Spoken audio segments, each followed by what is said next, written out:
Well, indeed, what we're going to do with it, James, is to follow up, of course. The Russians did indeed find this more than a year ago, as you note, and it was when their antenna was aimed in the direction of a star system, 95 light years away indeed, which is known to have a planet. So maybe it was a signal from ET to get in touch. I was somewhat skeptical. I think most of us were, because you do get false alarms all the time. But we have spent the last 2 nights using our own antenna, the Allen Telescope Array, in an attempt to try and see whether we can find that signal. Why were the Russians sitting on this for more than a year? I think that's an excellent question for which I don't have an excellent answer.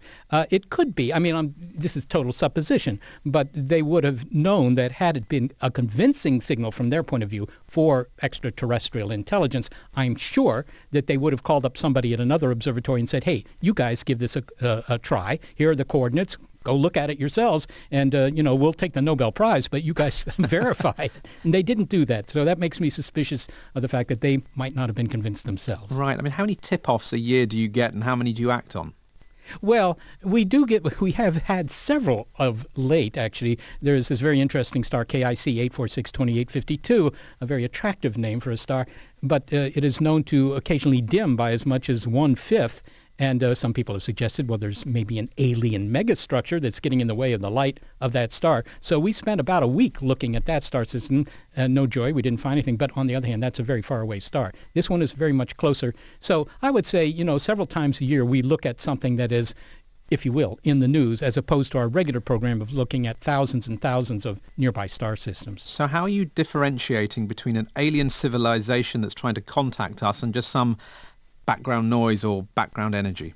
Yes, I mean, this could very well be radar on an aircraft or a telecommunication satellite. How do you tell them apart? Well, what you do is you essentially point the antenna in the direction from which the signal is coming. You see the signal, if you do, and we haven't. But if you do, then you move the antenna a little bit off to the side and see, does that signal go away? Then you move it back. Does it come back? Does it go away? Does it come back? What you're trying to do is determine that the signal is really coming from one spot on the sky that's moving across the sky along with the stars. And if you can't do that, then it's just interference. What's the most exciting thing you've found? Well, in a sense, we haven't found anything. I mean, we've had plenty of excitement because we've had signals in the past that look like the real deal. There was one, more than 15 years ago that looked exciting for most of a day, actually, and the newspapers were calling up because, there's no secrecy here. But it turned out to be a European research satellite, actually, so not ET.